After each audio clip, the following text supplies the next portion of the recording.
భువన చైతన్య ప్రసారం. నమస్కారం, మన ధర్మం కార్యక్రమానికి స్వాగతం. ఇవాటి మన ధర్మం కార్యక్రమంలో మన ధర్మ సందేహాలను నివృత్తి చేసేందుకు మనతో పాటు ఉన్నారు ప్రముఖ ధర్మశాస్త్ర నిపుణులు బ్రహ్మశ్రీ డాక్టర్ కాకునూరి సూర్యనారాయణమూర్తి గారు. గురుగారు నమస్కారం. నమస్కారం అమ్మా. గురుగారు, ఆషాఢ బహుళ ఏకాదశిని కామిక ఏకాదశి అని అంటారు కదా, ఏంటి ఈ కామిక ఏకాదశి యొక్క ప్రత్యేకత? కామిక ఏకాదశి అంటే కామితార్థములను తీర్చేది అని అర్థం. కామిత కోరుకునేటటువంటి అర్థములు, సంకల్పములు. మన మనస్సులో అనేక సంకల్పాలు ఉంటాయి. ఉద్యోగంలో వృద్ధి కావాలి, ధనం కావాలి, ఆరోగ్యం కావాలి, విదేశాలకు వెళ్ళాలి. సమస్త సంకల్పాలను నెరవేర్చేటటువంటి శక్తి ఈ ఆషాఢ మాసంలో కృష్ణపక్షంలో వచ్చే ఏకాదశి నాటికి ప్రత్యేకం. కనుక ఈ కామికా ఏకాదశి నాడు ఉపవాస వ్రతం పాటించాలి అని ప్రమాణం. మొదటగా ఈ కామికా ఏకాదశి వ్రతం గురించిన విశేషాలను ధర్మరాజుకు కృష్ణ పరమాత్ముడు వివరిస్తాడు. మహాభారతం, స్కంద పురాణం, విష్ణు పురాణం, బ్రహ్మాండ పురాణం, బ్రహ్మవైవర్త పురాణం, ఈ పురాణాలు అనేకం, వీటిల్లో కామిక ఏకాదశి ప్రస్తావన ఉంది. పద్మపురాణం, స్కాంద పురాణంలో చాలా విశేషంగా చెప్పబడి ఉంది. ఏం చేస్తే పూర్వం కోల్పోయిన ప్రాభవాన్ని నేను పొందగలుగుతాను, ఈ కామిక ఏకాదశి నాడు ఏ దైవాన్ని పూజించాలి అంటూ ధర్మజుడు కృష్ణుడిని ప్రశ్నించగా కృష్ణ పరమాత్ముడు ఇలా సమాధానం ఇచ్చాడు. ఈ కామిక ఏకాదశి నాడు శ్రీమన్నారాయణమూర్తిని గదాధరుడు అన్న పేరిట స్మరించాలి. అలాగే సమస్త దేవతలలో ఉండేటటువంటి శక్తి, సమస్త ప్రాణులలో ఉండేటటువంటి ఉద్దీపన శక్తి రెండింటినీ మేళవించినట్లయితే ఆ స్వామి వాసుదేవుడిగా మనం కీర్తిస్తూ ఉన్నాం. అలాంటి ఆ వాసుదేవుడిని గదాధరుడిగా, సంకర్షణుడిగా, నారాయణుడిగా, శ్రీధరుడిగా ఈ ఆషాఢ మాసంలోని కృష్ణపక్ష ఏకాదశి నాడు స్మరించాలి. ఈరోజు వెన్న దానమిస్తే కామిక ఏకాదశి వ్రతం పూర్తి చేసిన పుణ్యఫలం మనకు లభిస్తుంది అని ప్రత్యేకంగా ఈ వృత్తాంతం తెలియజేస్తుంది. ఇందులో ధర్మరాజుతో కృష్ణుడు ఈ సందర్భాలన్నీ తెలియజేస్తూ, పూర్వం ఇలాగే నారదుడు బ్రహ్మదేవుడిని ప్రశ్నించగా బ్రహ్మదేవుడు నారదునకు కామిక ఏకాదశి నాడు వెన్నను దానమిస్తే క్షేమం కలుగుతుంది అని తెలియజేసినట్లుగా పురాణ ప్రవచనం. కనుక కామిక ఏకాదశి నాడు వెన్న దానం ఇవ్వాలి, గోవును సేవించాలి. అన్నింటికంటే విశేషంగా మరి ఒక నియమం కూడా ఉంది.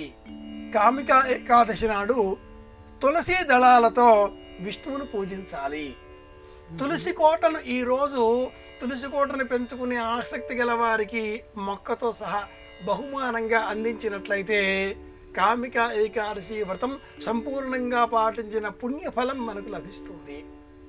వెన్న దానం ఇవ్వడం, తులసి మొక్కను దానం చేయడం, ఈ రెండు ఈరోజు మనం పాటించవలసిన విధులు.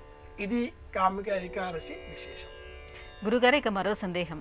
యతీశ్వరులు పీఠాధిపతులకి సముద్రం దాటరాదు అనే నియమం ఉంది కదా, ఆ నియమం ఈ కాలానికి వర్తించదంటారా? కాలోక్షయం నిరవధిర్ విపులాచ పృథివీ అని ఒక ఉక్తి మాట, నానుడి వాడుక. కాలోపి దురతిక్రమ అని శ్రీరామాయణం సుందరకాండ. ధర్మం ఎప్పుడూ ఒకే విధంగా ఉండదు. ప్రాథమికంగా గమనించే విషయాలకు సంబంధించిన ధర్మాలు కొన్ని ఇదమిత్తంగా, ఖచ్చితంగా, వేదోక్తంగా చెప్పబడి ఉన్నవి. వాటికి సంబంధించి స్వల్ప మార్పులతో 18 మంది ఋషులు కాలానికి అనుకూలంగా ధర్మశాస్త్రాలను మనకు అందించారు. వాటిలో సముద్రయానం చేయరాదు అనే నియమం కూడా ఒకటి. పూర్వకాలం సముద్రయానం చేయడం అంటే ఈ దేహాన్ని, ఈ లోకాన్ని, ఈ ధర్మాన్ని, ఈ దేశాన్ని విడిచిపెట్టడం అనే అర్థం. ఇక్కడ వదిలి మరొక దేశం, షాల్మలి దేశం, అమెరికా, ఆస్ట్రేలియా అని మనం సంబోధిస్తూ ఉన్నాం. కుశదేశం అనేక దేశాల పేర్లతో ఈనాడు మనం గుర్తిస్తున్నాం. సముద్రయానం చేయడం ఆనాడు ఉన్నది. మనకు తెలిసిన జ్ఞానంతో ఆలోచన చేస్తే కూడా ఆంజనేయుడు తొలిసారిగా ఈ దేశం వదిలి లంకా నగరానికి వెళ్ళిన వాడే కదా. ఇలా ఆలోచనలు చేస్తే అనేక ధర్మాలు మనకు తెలియవస్తాయి. అయితే సముద్రయానం చేస్తే తిరిగి రాకపోవచ్చు. ఈ నియమం ఎందుకు పెట్టారు? తిరిగి వచ్చే అవకాశాలు ఉన్నవి కదా. సముద్రయానం యతీశ్వరులకే కాదు, గృహస్థు ఎవరైనా కూడా తమ ధర్మాచరణ చేసే సమయంలో సముద్రయానం చేయరాదు. చేస్తే ప్రాయశ్చిత్తం. సముద్రయానం చేసి విదేశాలకు వెళితే ఆ విదేశానికి సంబంధించిన నీరు స్వీకరించవలసి వస్తుంది. విదేశాలలో ఉన్న ఆహారం, వాతావరణం, అలవాట్లు, నిద్ర, అలాగే శారీరక ధర్మాలు, విధులు, వీటన్నింటిలో కూడా అసమతౌల్యత ఏర్పడడంతో అనారోగ్యం చేకూరే ప్రమాదం. అలాగే ధర్మాచరణలో కూడా అనేక సమస్యలు ఉత్పన్నమవుతాయి. కాలానికి వ్యతిరేకంగా జీవితం కొనసాగించడంతో ఉత్పన్నమయ్యే ఈ ధర్మాచరణలో వచ్చేటటువంటి లోపాల కారణంగా పూర్వకాలంలో యతీశ్వరులను సముద్రయానం చెయ్యరాదు అనే నియమాన్ని శాస్త్రం విధించింది, నియమం చేసింది. ఈనాటి కాలంలో జెట్ లాగ్ అన్న పేరిట మనం కొంత సమస్య ఎదుర్కొంటూ ఉంటాం. విదేశాలకు వెళితే కొంచెం సేపు డ్రౌజీనెస్ ఉంటుంది, శరీరం తిరుగుతూ ఉంటుంది, కొన్ని గంటల తర్వాత సర్దుకుంటుంది. కానీ కొన్ని నెలల తర్వాత కూడా నిద్రించే సమయంలో మేలుకోవలసి రావడం, మేలుకునే సమయంలో నిద్ర రావడం, కాలానికి వ్యతిరేకమైన జీవన విధానం, వీటన్నింటినీ హేతువుగా చేసుకుని పూర్వం విదేశాలకు వెళ్ళకూడదు అంటూ ధర్మం ఒక శాస్త్రం చేసింది. నిజమే.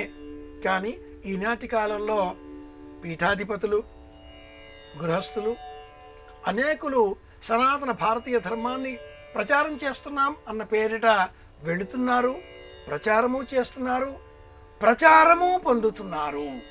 ఉభయ మార్గాలలో లాభదాయకంగా ఉన్న కారణం చేత శాస్త్రాలలో ఎన్నో ఉన్నప్పటికీ శాస్త్రానాం విశేస్తావద్యావన్ మందర సాగరే అనే మరి ఒక శాస్త్ర నియమాన్ని సూచించి పర్వాలేదులే వెళ్ళవచ్చును, శాస్త్రం అంగీకరించింది కదా అంటూ ప్రత్యామ్నాయ మార్గం చెబుతున్నారు. ఒక జీవో ఒక పద్ధతిని సూచించింది. ఈ ప్రాంతంలోని వారు మరో ప్రాంతంలో ఉద్యోగములు చేయరాదు కానీ అంటూ ఆ ప్రభుత్వ ఆర్డర్లోనే కొన్ని ప్రత్యేక పరిస్థితులలో, కొన్ని ప్రత్యేక బోధన అంశాలలో కొందరు వెళ్ళవచ్చు అంటూ చెప్పగా కొన్ని ప్రత్యేక సందర్భాలు కింద గీత గీసి అందరూ ఆ కొన్ని ప్రత్యేక సందర్భాలకే అని అలదుకొని అందరూ వెళ్తున్నారు. ఇది కాలంతో వచ్చిన ధర్మం అవుతున్నది. దైవం కానీ, దైవారాధకులు కానీ, ప్రత్యేకంగా ధార్మిక బోధలు చేసేటటువంటి వారు కానీ విదేశాలకు వెళ్ళరాదు, వెళ్ళిన స్వధర్మాన్ని వదలరాదు. ఈ మార్గాన్ని అనుసరిద్దాం. గురుగారు, ఇక మరో సందేహం. గురువు, కుంతి, విప్రుడు, శల్యుడు, ఇంద్రుడు, భూదేవి ఇలా ఎంతో మంది కర్ణుడిని శపించారు కదా. ఇంతమంది శాపానికి కర్ణుడు ఎందుకు గురయ్యాడు? శాపాలు అన్నప్పుడు రామాయణం ఆరంభమే శాపం. శాపాలు అన్నప్పుడు భారతం కూడా దేవశుని సరమ కుమారుడు వచ్చేసి సభలో అల్లరి చేయడంతో ఏమిటి అంటూ ఆరంభమవుతుంది. అది కూడా శాపంతో ఆరంభమవుతుంది. ఈ కర్ణునికి ఇన్ని శాపాలు ఎందుకు? అసలు కర్ణుడి కథ ఏమిటి? ఇలాంటి ఆలోచనలు చేస్తే కర్ణుడి నిజమైన పేరు వసుషేణుడు.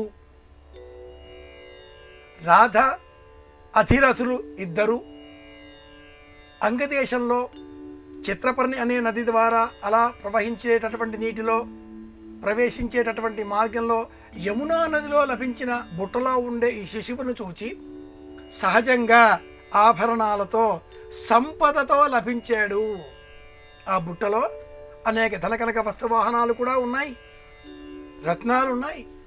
సంపదతో లభించడంతో వసుషేణుడు అని నామకరణం చేశారు. సంపదతో జన్మించిన వాడు అని అర్థం. కర్ణములు అంటే చెవులు.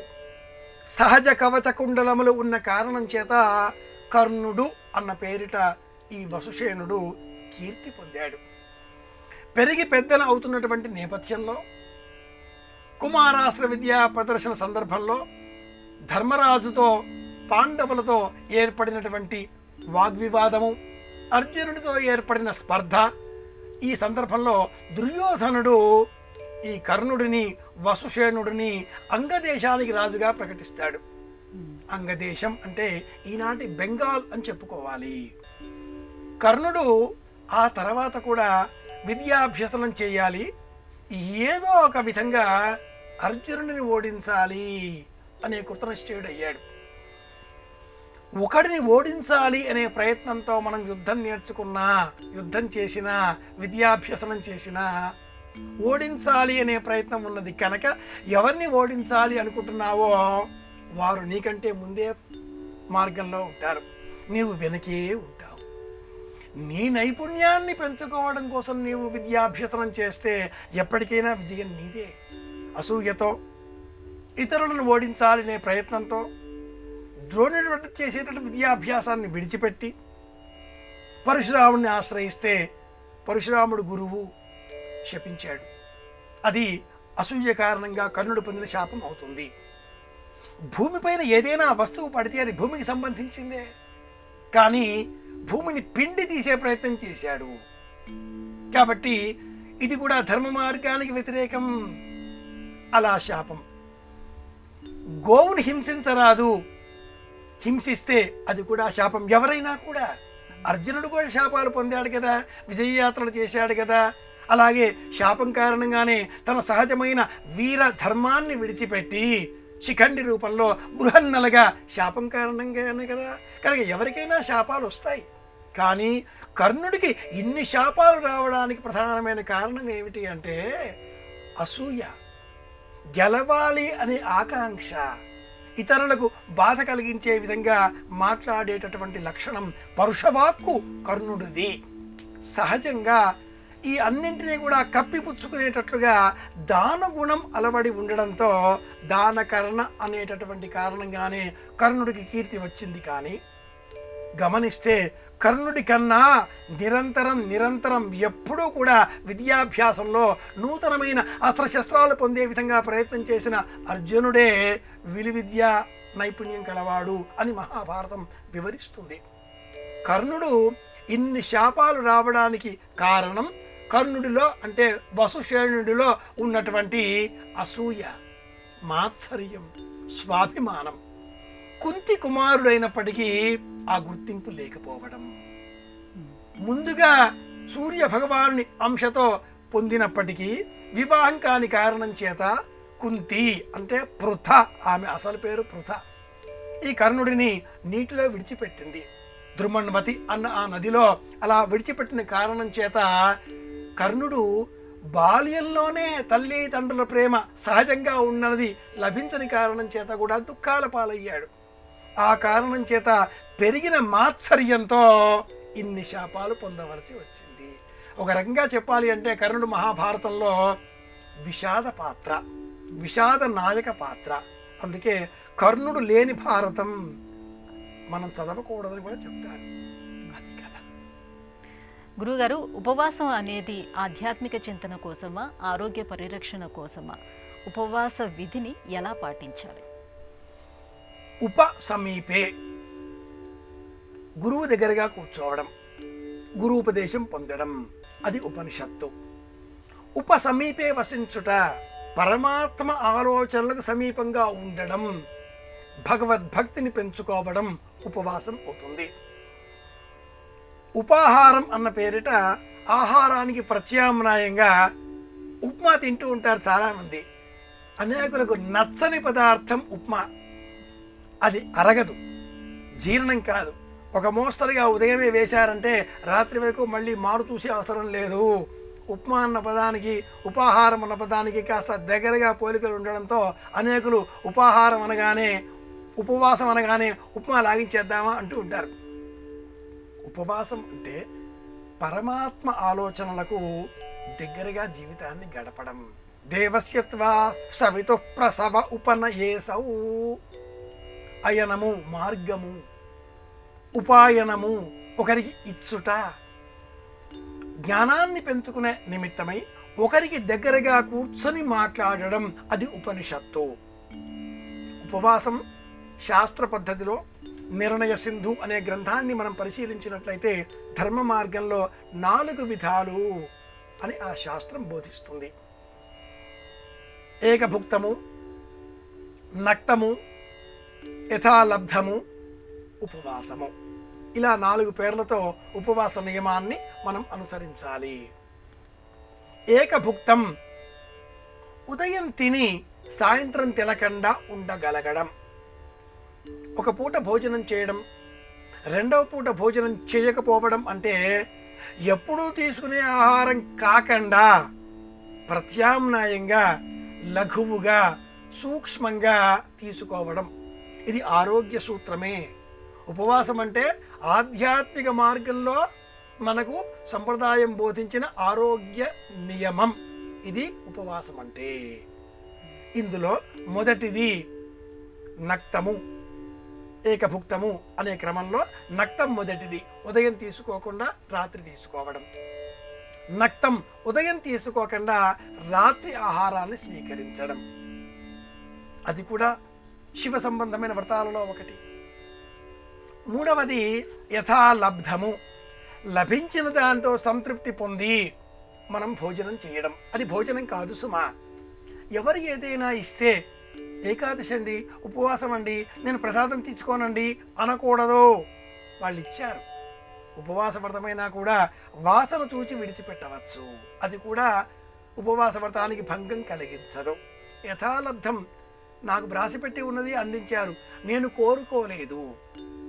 4వది పూర్ణ ఉపవాసం, అసలు ఏ ఆహారాన్ని స్వీకరించకుండా 24 గంటలు లేక ఆ ఏకాదశి తిథి ఎన్ని ఘడియలు ఉంటుందో అన్ని ఘడియలు ఏ పదార్థము స్వీకరించకుండా ఉండడం.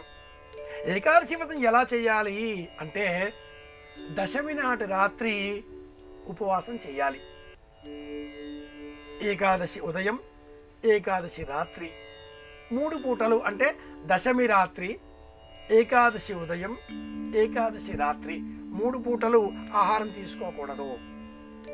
ద్వాదశి నాడు ఉదయం పార్వణం అంటే బంధుమిత్రులతో కలిసి 2 కంటే ఎక్కువ సంఖ్యలో బారులుగా కూర్చొని ఆహారం స్వీకరించాలి. మళ్ళీ ద్వాదశి నాటి రాత్రి కూడా ఆహారం తీసుకోకూడదు. అంటే దశమి రాత్రి, ఏకాదశి రాత్రి, ద్వాదశి రాత్రి 3 రాత్రులు ఆహారం ఉండదు.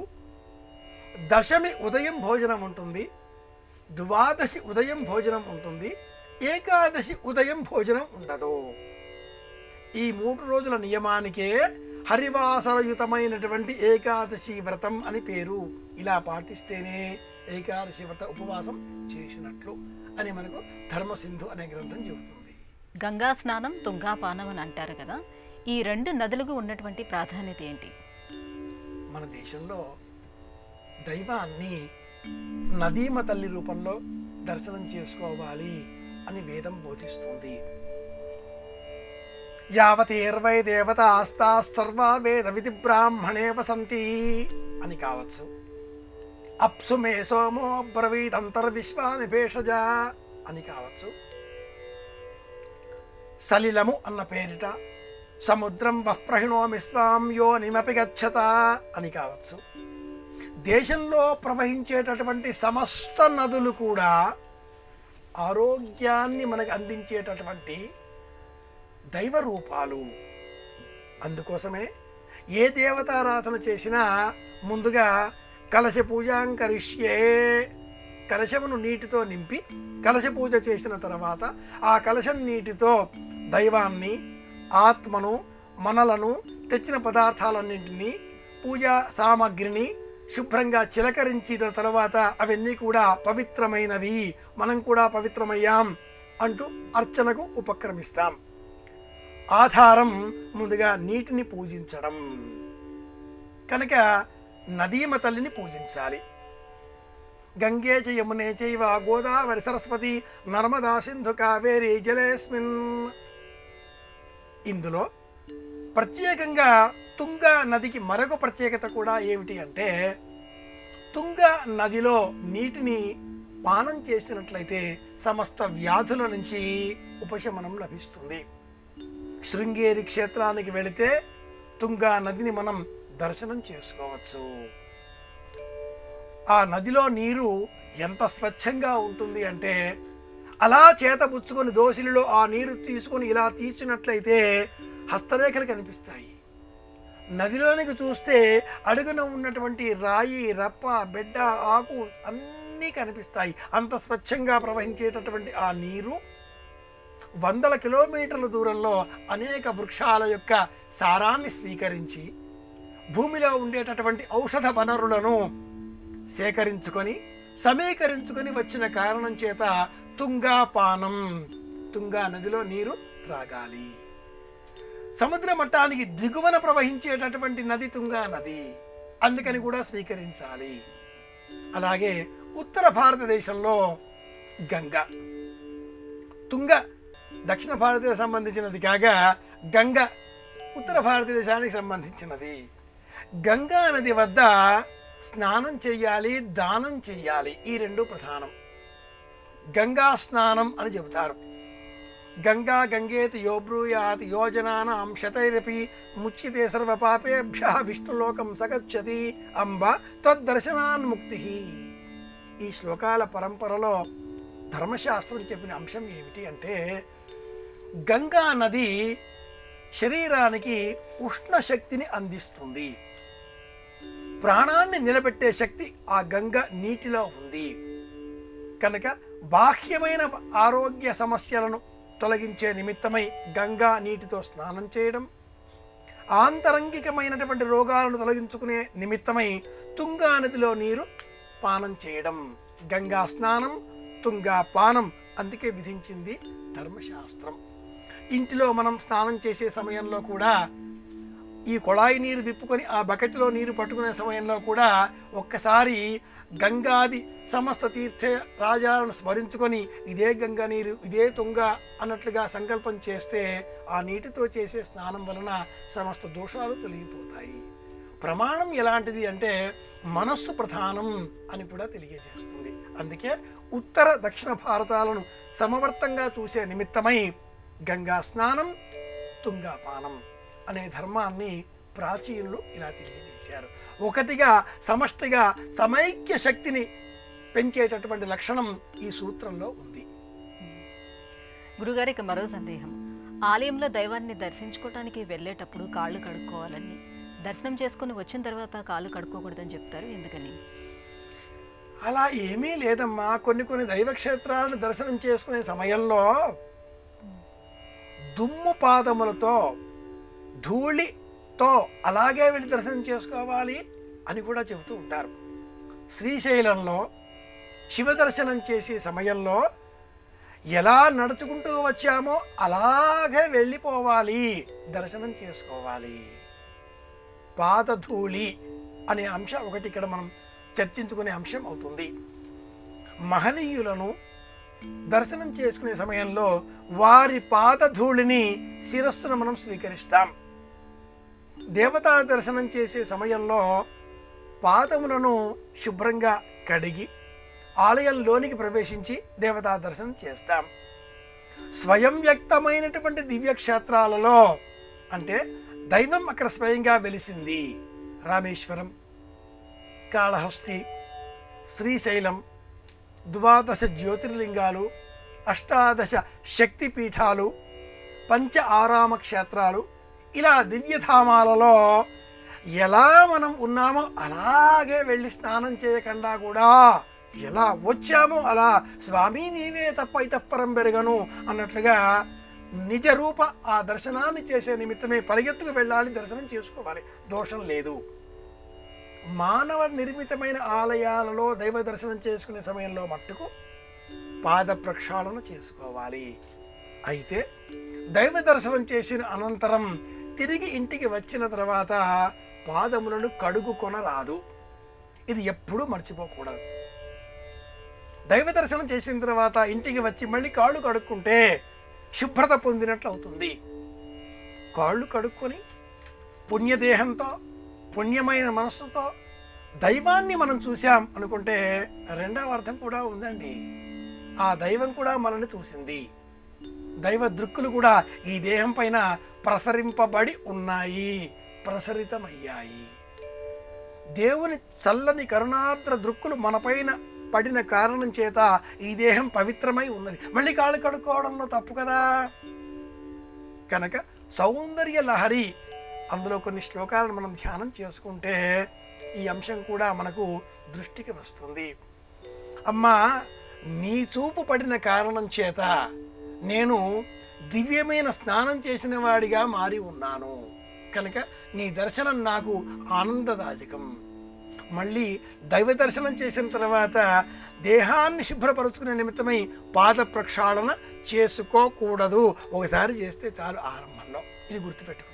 గురుగారు, ఇవాటి మన ధర్మం కార్యక్రమంలో మాకు వచ్చినటువంటి ధర్మ సందేహాలన్నీ కూడా నివృత్తి చేసినందుకు ధన్యవాదాలు. కృష్ణార్పణం. ఇది ఇవాటి మన ధర్మం కార్యక్రమం. రేపటి మన ధర్మం కార్యక్రమంలో మళ్ళీ కలుసుకుందాం. నమస్కారం. ఈ కార్యక్రమాన్ని తిరిగి చూడాలనుకుంటే www.youtube.com/ETV Life Spiritual లో చూడవచ్చు.